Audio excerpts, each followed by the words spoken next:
Purihin ng Diyos, purihin ng ating Panginoon. Gaano kahalaga ang salita ng Diyos sa iyo?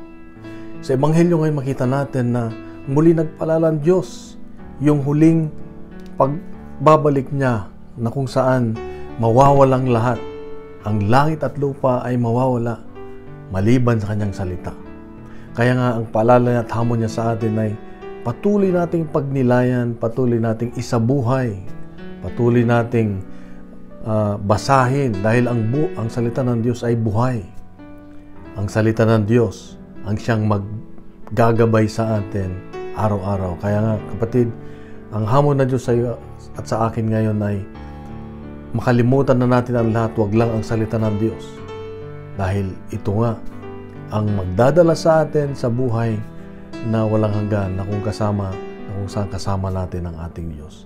Araw-araw, oras-oras, ngayon pa lang habang tayo nasa lupa, ang salita ng Diyos ang ating gabay na kung saan dito natin malalaman ang kanyang kalooban, ang kalooban ng Diyos.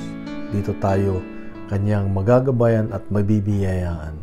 At dito malalaman natin at matatanggap ang kanyang kagalingan. Kapatid, huwag nating ipagwalang bahala ang salita ng Diyos. Araw-araw, pagnilayan natin. Araw-araw, basahin natin. Dahil ito ay buhay. At ang salita ng Diyos, pag buhay sa ating buhay, sigurado tayo'y ligtas sa mga bagay na ikapapahamak natin. Kapatid, isang mapagpalang Biyernes sa iyo sa mga mahal sa buhay. Happy Thanksgiving kung ikaw ay nasa Amerika, lalo na ngayon ay celebrate natin ang Thanksgiving. Pasasalamat sa lahat ng biyaya ng Diyos. God is good.